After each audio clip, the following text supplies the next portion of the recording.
In a world drowning in data, open source intelligence is the difference between noise and insight. I'm Jake Krebs, and this is the OSINT podcast, unpacking the tools, tactics, and techniques that matter to the OSINT community. Whether you're tracking threats, analyzing platforms, or just trying to separate signal from noise, this is your go-to resource for all things open source intelligence. Let's get started.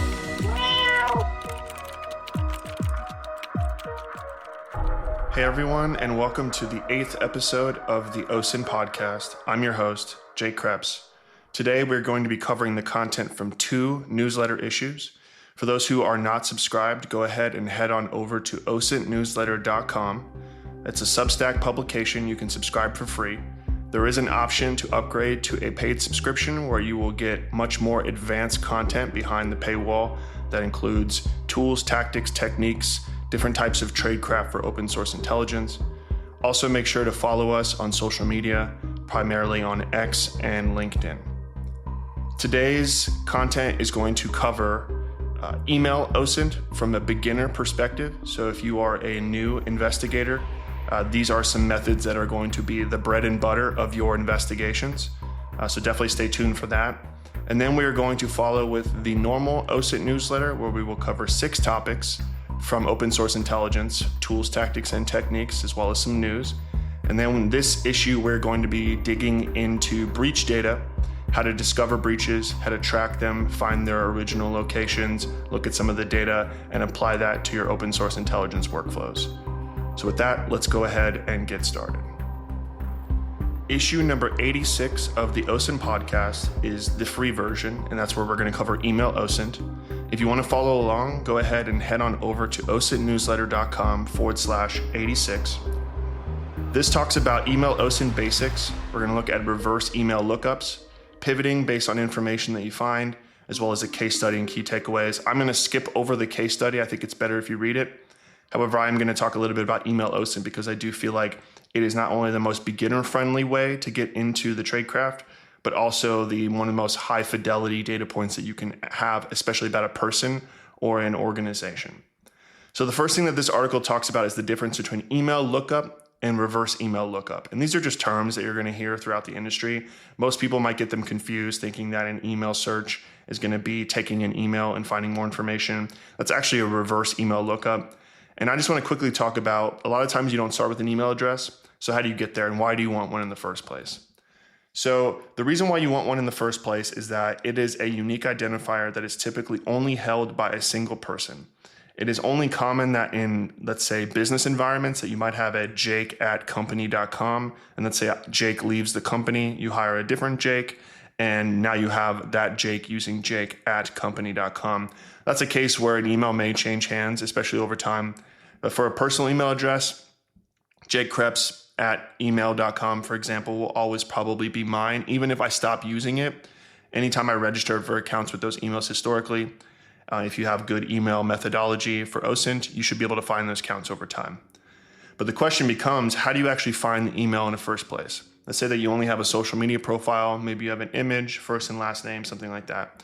The first thing that I suggest people do, and this is something that's typically only relevant for folks that are investigating in the United States, and then in some countries in Western Europe, but you can use people search engines and filter based on essentially the first and last name and a location.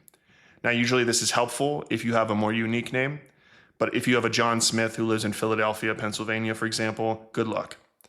So the first thing you want to do is get the closest thing you can to a unique identifier. Let's say a very small town, so you have a lot less people that are in that town, or maybe a very unique last name, for example. You want to turn that into an email address so that you can run reverse email searches, which is a very unique data point, and find that's usually lower confidence data like images, first and last names, etc., based on that email. So start by looking at people search engines, find profiles that are built out from these. So some of these people search engines could be like True People Search. That's them. If you're a private investigator and you have more advanced tools like TLOXP or Accurate or something like that, you can use those as well. That's where you want to start. Get the high fidelity data like email addresses. Then pivot on over to the tool sets that specialize in reverse email search. There's a variety of them that are out there. Some of them are better than others. Pick the ones that are best for your use cases. You may have paid access to some. You may not have access to any at all, but find your reverse email search tool, put the email addresses in, find what fidelity data that you can find. This is probably going to be a very high confidence match because of the unique identifier. And based on the results that you find, you can then try other lower confidence matches. And so what do I mean by that? Let's say you have johnsmith@yahoo.com. You put that into a reverse email search, you find the data you're looking for. Let's say it matches the images that you find in other profiles, etc. But you're like, let me see if I can find more information. So then you want to pivot on over to johnsmith@hotmail.com, johnsmith@gmail.com, johnsmith@aol.com. Pick your TLD of choice. But once you have confirmed information about one email address, you can then iterate across several different service providers, and then you can find the results based on those and compare them to the ones that you know that are true. And once you have that, you can sort of expand the footprint. And depending on the different services that you have available, you can figure out which one is their primary and which one is maybe a secondary or one that they just created one time because they were exploring different email providers. So that's what this article talks about. I definitely think it's worth a read if you are a very beginner investigator into open source intelligence. If you are newer, you're probably going to be starting somewhere in people search. If you've been more acclimated to the industry for a while, or maybe you've been working on different use cases, let's say that you're doing more journalism that's based on events, not necessarily people. Let's say that you're doing financial based stuff. So you're doing things that are based off account numbers and different types of things like that. This may be something that's net new to you, even if you've been in the industry for a while. So definitely go ahead and give it a read. Once again, it is osintnewsletter.com/86. Okay, let's go ahead and move on to issue number 87 of the OSINT podcast. If you want to follow along, once again, it's osintnewsletter.com/87. This has 6 different items that I highlight. 3 things are from news, 3 things that are from the tools section.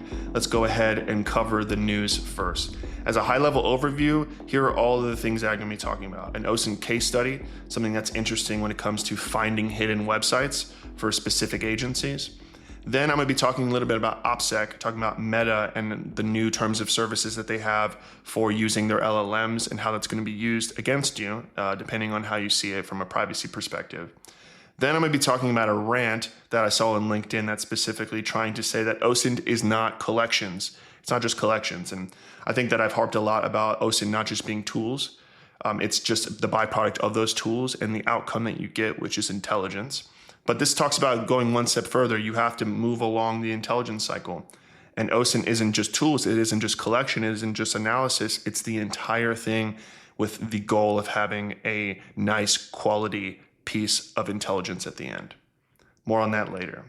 Then we'll be pivoting over to the tools section. I'll be talking about vehicle AI, being able to identify vehicles using LLMs, document OSINT, as well as OSINT bookmarklets. Again, specifically some interesting stuff that I found for social media profiles. One more thing that I wanted to mention as well, we have some holidays coming up here in the United States, Thanksgiving, Christmas, and New Year's.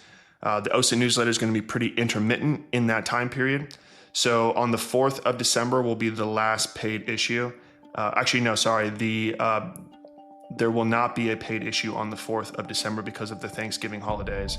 And the last paid issue of the newsletter will come out on the 18th of December. And then that'll be it for the year. We'll see everybody next year in 2026. So with that said, let's go ahead and dive in. The first one is titled OSINTing the OSINTers, Finding Hidden FBI Sites. This is an article I saw on LinkedIn. It's not very heavy on methodology. It is very basic methodology within the investigation itself. However, it does sort of take you through a very abstract concept, which are these FBI's hidden sites. More details on it. If you read it, it's probably better with the visual aids and everything. But they try to trace the origin of these sites. And even Matthias says in the article that there's not much about OSINT from a methodology perspective in this article, unless you weren't familiar with things like Google Docs and being able to sift through information that way. But it does sort of take you through a complex structure, a complex investigation, and taking something that's very unstructured and turning it into something that is structured. So he sort of steps through like keyword searching, searching with Google Docs on CIA.gov, specifically looking for PDFs, looking through the PDFs of this fact sheet that he shows, for example, which is declassified information that has been sanitized and published to the open. And then being able to locate offices specifically for this agency based on what was found in the PDF and being able to get more information that way, kind of digging through old records. And then from there, tying it all together about why is this information so secret? What is the information that we know? What is the information that we don't know? Is there any way to collect more about the information that we do not know so that we can move it into from the unknown into the known? And then tying it all together and drawing a conclusion. So if you aren't, familiar with the full intelligence cycle at work, or you find yourself struggling at certain parts of the intelligence cycle phase, go ahead and read this, because it is a quick, down and dirty, maybe 1,000, 1,500 word article that you can sift through to show you a unique example using public records. All right, the next one that I want to talk about is titled Another Reason to Avoid Meta, Targeted Ads Based on Your Private Prompts. So one of the things that I mentioned is that some of us are old enough to remember when social media first introduced advertising. It used to just be Web 1.0, everybody posted online, people interacted with each other. There wasn't a whole lot of businesses operating on social media yet. There wasn't a lot of news agencies operating on social media yet. You weren't seeing a whole lot of advertising. And then what happened was you had a bunch of advertising that was introduced, and they wanted to target those advertisements to the right users to increase conversions on those ads to lead to sales. And the way that they did that was they monitored your user activity on the social media platform, what your preferences were, what pages you liked, who you talked to, when you talked to them, etc. And they were to target you based with advertisements based on that. Now that's something that was typically something that was your public behavior, right? What did you do publicly? What did you expose, whether internally to Facebook or externally to users of Facebook? And then let's go ahead and target ads accordingly. So like if you talk about hunting, with your friends on Facebook, they're going to give you ads for hunting equipment, for example. Now, I think that we're sort of crossing the chasm here, because a lot of people have very private conversations with LLMs. They will ask specific information about medical situations. They'll ask about relationship with their partners, with work, etc. And Meta is essentially saying now that they're going to be targeting advertisements based on your private prompts that you're using within the services they provide on the website. So a lot of people are probably not going to read the fine print. They're going to continue to use LLMs accordingly. And then they're going to start getting advertisements or maybe suggested friends or suggested businesses based on what they're saying to LLMs. And this is where the question becomes, okay, maybe that's fine. Maybe that the targeted ads are really good for you. But where is this information stored? And it's only inevitable that Facebook, Instagram, Threads, et cetera, will get a data breach. And when they get a data breach, what information will they find? And will these algorithms have plain text information about your prompts that are being fed into them? Or will everything be encrypted and essentially be gobbledygook? We do not know. But on Tate's Online Safety, he digs into this concept further. I link it here in the newsletter, the second post within the OSINT news section. If you are using Facebook for investigations and you may be using the AI features that are built into it, be careful what you're adding in, because it may actually reveal your identity in some shape or form. Whether you're investigating an organization and all of a sudden you're seeing targeted ads, and then maybe that organization sees their ad performance metrics and sees that, why is this person or this group of people being investigating or looking into my content from an unexpected location, for example. Who knows what information that they'll have at their fingertips, but proceed with caution. It's an area that I think is going to continue to be tricky, because all of these AI providers are not running profitable businesses at this point. I think OpenAI is on track for like billions in debt, for example. So how are they going to make up the money? I only think it's a matter of time before targeted ads are just as common on LLMs that they were on social media when we moved into Web 2.0. All right, the next thing that I want to talk about is titled Welcome to OSINT Park, which is a play on Jurassic Park, but it is a rant from Aaron Roberts about collection fatigue. Right? A lot of people really enjoy OSINT tools. Every time we post on social media about a brand new tool, we get tons of engagement. People really like the tools. Why do they like the tools? A lot of people like the collection aspect. They start with something that's unstructured, unknown, emails, phone numbers, usernames, cryptocurrency wallets, etc. They put it into one of these search engines, or one of these tools, whatever, they get information that they didn't have. Dopamine spike. You're now an OSINT investigator. You just continuously collect and collect and collect and collect. You think you're doing OSINT, but you're not doing anything with the data. You're not informing any decisions. You're not persuading people from making bad decisions based on your intelligence. You're not distilling that into anything actionable. And that's what Aaron is talking about in this rant, which I encourage you to read if you're newer to OSINT or you find yourself in collection fatigue. OSINT isn't just tools. It's not just collection. It's not just analysis. It's not just a dissemination. It's not just the feedback to continuously improve your collection and reporting process. It's all of it together. You can't just focus on one aspect of the intelligence cycle. While we do have experts, you go to places like the CIA, FBI, et cetera, they have collection experts. They have analysis, strategic experts.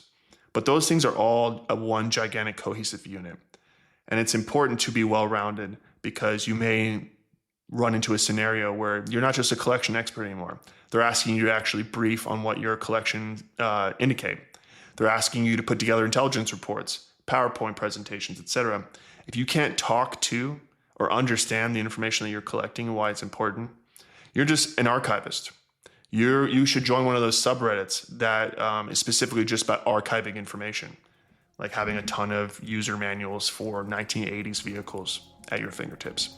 It might be useful for somebody who's trying to, fix a vehicle or something like that, but to you, you're just hoarding information. Aaron talks about not being an information hoarder. All right, let's move on to the OSINT tools section. 3 things to mention here. The first thing is just called Vehicle AI. And what it is it allows you to put in the make and model, I guess just an image of the make and model of a car. Let's say that you have an external video or photo of a car, or maybe even a selfie within a vehicle, although the results for this tool have been mixed on that front. But let's say that, for example, you're in a missing persons investigation, you have a bunch of videos and photos that you find on their social media profile. You're like, what kind of car is that? I don't know, I've never seen that car before. I can't place it, or what year vehicle that is. That's valuable information for people, right? You see 4 cars parked in the driveway. You can't see license plates, but you can get make and models, colors of vehicles, the years they were produced. If you take those photos and you put them into this tool, it will produce the make, model, year, and color of the vehicle. I do note in the newsletter that I've had issues with internal. It was throwing some sort of error. I think that there might be an issue with the processing that's happening behind the scenes for this particular tool. But it's not just this tool. It's this concept that this tool is possible and that there's many like it out there, and this is one of them. So if you find yourself doing people search, or you have tons of images that have vehicles and you want to find more information about them, you're not a vehicle expert, let's say your visual recognition of cars isn't very strong, you're not a car person, use this tool. That might actually be helpful because let's say that you have a bunch of vehicles that are all very similar, a bunch of black sedans, for example. You need to know which ones are which. And if you see the same vehicles elsewhere, you need to be able to tell them apart, and this tool will help you do that. The next thing is a bookmarklet called DocuFinder.js, and I would say that this is probably one of the most advanced bookmarklets that I've seen that's available out there. And what it does is it essentially scans target domains to uncover publicly accessible documents like PDFs, spreadsheets, as potentially identifying sensitive data. And this is something that a lot of people don't realize that they have hosted all over their website. And there's another tool you can use if this is an interesting use case for you called URL Scan. urlscan.io is the domain. But you put in a domain, you get a bunch of the PDFs, Excel documents, etc., all the different file types that are on this particular website. It scans subdomains, a bunch of different other places that media might be found, and it extracts it all, dumps it into a folder for you to investigate further. You can then run all of those files through some type of collection process. You can do PDF to text, for example, parse all the text, build your own archive, do analysis on that. Or you could feed all of those documents to LLMs and ask questions against it. But the bottom line is there's a lot of tools out there that will extract documents from a page. I think DocuFinder.js is one of the best. It's actively being maintained. It's easy to install. There's a GitHub repository. Let me pull it up real quick. Very quick, nice README, but what it really shows is that there is a JavaScript pop-up that appears when you click the bookmarklet. It says enter the target domain, and then it gets to work. So definitely go ahead and check it out. I promise you that you will find valuable intelligence from the PDFs that are on websites, whether it's competitive intelligence you're after, whether it is historic information about a business you're after.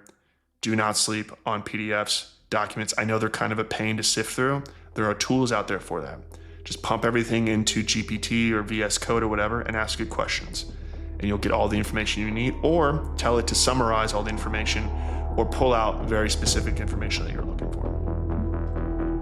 On the note of OSINT bookmarklets, when I found this DocuFinder.js tool, I also found it on a list of a bunch of repositories that show good bookmarklets for open source intelligence. The one that I link in the OSINT newsletter has 5 or 6 different bookmarklets, maybe more, that you can use. DocuFinder.js is one of them. There's a couple other ones, for example, built with census bookmarklet. If you are doing things like Shodan, census investigations into IP addresses, domains, any type of web artifact like that, check out that one. It's going to be really helpful. Sometimes it's kind of a pain to shift in between Shodan, census, your investigation, whatever. If you just have a bookmarklet, you can click, enter your IP, enter anything you want. That's going to be really something that's valuable for you. But one of the things that I really wanted to call out was there's a bookmarklet called the Facebook Marketplace User. And this is actually really cool because what ends up happening is if you visit a Facebook profile and you click the bookmarklet, it will then extract the user ID from that Facebook profile from the source code and add it to a Facebook Marketplace URL. And this is a quick pivot to see if the profile that you're investigating has a marketplace account. It's not very easy to go within the UI to pivot between those, but this bookmarklet will do it for you. And the reason why that's valuable is that a lot of times there'll be a Facebook profile that's just barren. They may not even have a profile picture. Maybe they have an old one. They haven't posted in 5, 6, 7 years, but let's say they're selling a ton of things on Facebook Marketplace. It's sort of become the replacement to Craigslist at this point. I've sold stuff on Facebook Marketplace, even though I haven't used my Facebook profile in almost 10 years. If you pivot from the Facebook profile to the marketplace, you might find a ton of information that might be valuable to you. You might find the location of the user. You might find images of the inside of their house, for example, that might be relevant to your investigation. What type of items are they selling? You can actually reach out to some of these people depending on the scope of your investigation to ask more information about the product, even though you might be, adding a little bit of information that you're trying to probe from the user as well. I don't condone that unless it's a part of the official capacity and scope of your investigation, but it is something that's useful as well. So definitely check that out. If you're going to check out any of the bookmarklets, check out the Facebook Marketplace User Extraction and Pivot tool. There's also a Facebook Friend Extractor bookmarklet that will iterate through all of the Facebook friends. But in my experience, unless you're dealing with historical accounts or folks that, like me, have a Facebook account but haven't used it in a decade, not a lot of new friend activity, friend acceptance, I think, is happening on Facebook. So you may not have a whole lot of live data, but I could be wrong. So it's worth checking out if you're trying to extract any information that you can from that profile. So that's it for the free section of the OSINT newsletter. Once again, as a quick recap, we talked about an OSINT case study looking at hidden sites and pivoting through files to find more information about hidden agencies. We talked a little bit about OPSEC and being careful on Facebook about using LLMs. We talked about a rant that you just can't focus on one discipline within the open source intelligence space. You sort of have to become a generalist of the entire intelligence cycle. It's very important for OSINT. Then we went through tools, vehicle, AI, document OSINT, pivoting over to bookmarklets, and then bringing it full circle back to Facebook and using some of the functionality on there. Now let's go ahead and move on to the paid section of the newsletter. Once again, if you're new here, go ahead and head on over to osintnewsletter.com and subscribe. And if you'd like, it's only $8 a month if you want to subscribe. I think we have a Black Friday special coming up as well if you're waiting for a discount. But you will get access not only to this article that I'm going to talk about, which is discovering and tracking data breaches and leaks, but also everything in the archive, which we have over 100 posts in the archive now. So if you want to go back and train and fine-tune your skill set, this would be probably the lowest cost education on the market. $8 a month, and you have over 100 pieces of content to sift through, and then following along with this podcast as well. Let's go ahead and dive in and talk about discovering and tracking data breaches and leaks. Before I get started, I did want to talk about what the motivation was behind posting this. Tracking leaks, data breaches using that for open source intelligence, I've harped on this time and time again, is sort of a gray area when it comes to ethical use cases. One way that I like to see it is that you aren't the threat actor. You didn't leak the data. You didn't publish it online. You didn't do any of those things. You're just a consumer. You're consuming publicly available information, and that information is now publicly available. What you do with that information is important. You should not use it for unethical use cases. You should not abuse the information. You shouldn't rely on it. But sometimes it's the best thing that we have. I talked about email searches earlier and about taking names and pivoting those into email addresses. Sometimes you can't do that without breach data. So the whole point of me talking about this is saying, hey, these happen all the time. How do you stay on top of them? How do you stay aware that they're happening? How do you find the source material? How do you begin to look at some of the search engines that are available on top of that data for finding high fidelity, rich intelligence? And another thing that came across my plate, and I'm probably going to butcher this because this is ton of Hungarian content, so apologies in advance for mispronouncing some of these things. But there was a political party in Hungary that was advertising a data leak of approximately 200,000 users that gave location data about some of the opposition voters, for example. And this was a very, very high fidelity data set. Yeah, so it's email addresses, phone numbers, usernames, names, and physical addresses. So from a political standpoint, this is like a treasure trove of information.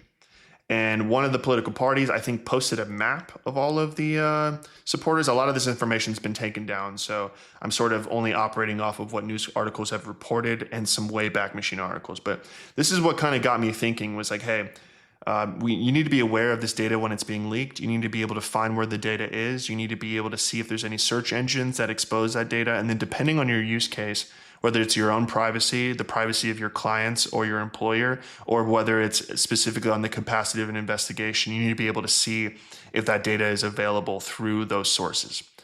So in this post, I talk about discovering leaks, right? How do you know that these things are even happening? How do you know the differences between good data and bad data? Now, you can just subscribe to Have I Been Pwned, and you can look at all of the different breaches that they have. But most of the time, it's only when they get access to the data, when you can run your email and phone number against Have I Been Pwned to see if you're part of that breach or not. But these things are happening all the time, and not all of them get covered by a lot of these providers. So where I talk about in this article where you can start is looking at the news. Every time there's a data breach or a leak, it's always like a big topic in the news. And it's only a matter of time that if you've been included in a breach or something that you start getting 6,000 spam calls a day. But being on top of those from an OPSEC privacy standpoint is probably pretty good. If you find out, like, for example, AT&T has a massive data leak and you're an AT&T customer, you probably want to track down that data to see what kind of information about yourself is in it. Is your physical address now exposed to the public, domain, depending on, who this information is sold to? Is your spouse's name, for example, included in that list? There's a bunch of information that might be relevant to you from a public perspective. Let's say that you work in protective intelligence or you work, in due diligence, for example, and you're doing investigations about VIPs, executives, new employers, new employees, etc. You want to see if that information is available there, depending on your use case, to see if this person might be fraudulent or if the person you're trying to protect is exposed in that data leak. And then finally, investigations into criminals and other types of individuals, right? Like criminals are individuals too. They use Snapchat, they use Facebook, they use Gmail, whatever. And depending on the nature of their crimes, sometimes the number one priority is getting these people, obviously behind bars or at least away from being able to harm others. And depending on the scope of your investigation, you may have to look at leak data to be able to connect some of the dots, especially if they have really good OPSEC. Right? Like a lot of these profiles may not publicly post information about their users, but if a leak comes out, you might be able to determine that criminal you've been investigating for years actually has a profile on that site. That site's been leaked. And just the confirmation that they use that profile, for example, can help law enforcement with other types of actions that they can do legally without having to harvest and publish that information and bring that to court. So I talk about discovering the leak, using the news to be able to find this information, being able to pivot from the article, being able to look at unique names for the breaches, for example. Like if you have a specific name, like on Have I Been Pwned, I'll give another example here. You have like the Sentient Credential Stuffing Threat Data Breach, very unique name. The Sentient Stealer Log Threat Data Breach, my vidster. These are types of things you can search for within different sources to be able to find the raw data to check for information depending on your use case. Then in the article, I talk about pivoting. Okay, once you've discovered the breach, you have a unique identifier for the breach that you can now search upon and get high fidelity results for. Where do you search? Now, a lot of things have changed in this space for a while. There used to just be breach forums where they were just selling data sets, and if a new data set was available, you could pay like 7 tokens, which you could pay for in Bitcoin, and you could get the data set. You could grep through the data set. You could confirm or deny that you were in the leak, your client's in the leak, or the target of your investigations in the leak, for example. This is another super gray area. You should proceed with caution and only with approval from an official capacity, depending on the scope of your investigation. But breach forums is down. There's tons of things like it. I mentioned a couple different ones in this article. I do not want to go advertising a ton of these because I am not condoning the use of any of this data for criminal purposes, and I do not want to enable or platform these people. But I do mention 3 of them in this post, so if you are curious and you want to diversify your collection areas, these 3 forums specifically sell leaked account information. And sometimes this account information isn't just like the name of the breach, but you may find that, hey, 5 million Gmail brand new leak has come out and it's very popular. They're selling a ton of access to this particular leak. And you find out that AT&T leak, out of 186 million leaked accounts, for example, let's say 5 million of them were Gmail. You're like, there's a pretty good chance that leak that they're selling on one of these forums is probably something to do with that. And I also warn about proceeding with caution. A lot of times people will take one basic leak, let's say like this 200,000 people leak from this Hungarian political application. They may take all the data that's from there and fuse it with another data set. Let's say the collections data set or one of these big breaches that happened several years ago that had tons of people, billions of accounts. They'll fuse those accounts together. They'll join, let's say, an email address from this one leak, but let's say that email didn't have an IP address in the first leak or didn't have a domain. They'll then take the name, the username, the physical address, the phone numbers, whatever. They'll fuse it with that IP information. They'll fuse it with the domain information, and they'll sell it as a brand new leak to make it seem like they themselves leaked a different account. So you have to be kind of careful what you're dealing with there. There's really no transparency between the information you're looking at, and a lot of it could be scams, spam, whatever. People just randomly generating 50 million Gmail accounts, adding a bunch of random passwords and saying that they are a valid leak, when in all reality, it's randomly generated content. So I talk about that. That's sort of a difficult area because those sites are typically not indexed well on Google search or any type of search engine. And their search functionality within the site is also usually very limited. They don't have APIs. So you sort of have to get creative, build a lot of different keyword queries that you're working off of, storing those in an Excel sheet to easily referencing them, and constantly going back to monitor. Although there are some more advanced solutions out there, a lot of different collection applications that are available that may do that from an automated perspective if you have the budget within your organization. So definitely worth keeping track of the different leaked account forums that are out there, specifically when it comes to tracking data breaches. The next thing I talk about is searching through code repositories. So a lot of times people will build tools around data sets. They'll say, hey, there's a service out there. In this case, I think it's called the tizalista.com, which was the search engine that you were able to query for all of this Hungarian political information. There was a search engine available. I do mention it here in this article. And this was originally discovered by the person who tipped me off about it through a GitHub repository. Essentially what was happening was that this search engine came out. People who were worried about privacy, especially from a political capacity, were really upset that this publication went out, this search engine. So they went off and did a DDoS campaign to bring down the servers of this search engine. And the search engine was discovered because of the GitHub repository that was trying to DDoS it. So if it wasn't for somebody trying to DDoS that site, I would have never discovered the site even existed. I would have never even been aware of how high fidelity this data was. So it's important. You can check GitHub. You can look for tools that are either leveraging that data or trying to stop that data from becoming available.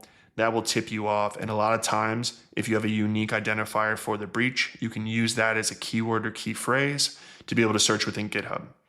And I talk about how you can either directly search natively on GitHub, although their search engine doesn't support things like regular expressions, things like that. Or you can use tools like grep.app, which do support very, very advanced search capabilities, although they do not completely crawl all of GitHub's index. They are limited. So your mileage may vary if you use an application like that. Definitely top of the list. That's also something that's not very well indexed within Google, so you have to use customized search engines accordingly. Finally, I talk about Telegram. I didn't have enough space in Substack to be able to talk about Telegram, Discord, and a variety of other different channels, so I just talked about Telegram, but keep in mind that this applies for Discord as well. Telegram is a super rich source for leaked data, for news about leaked data, for conversations about leaked data.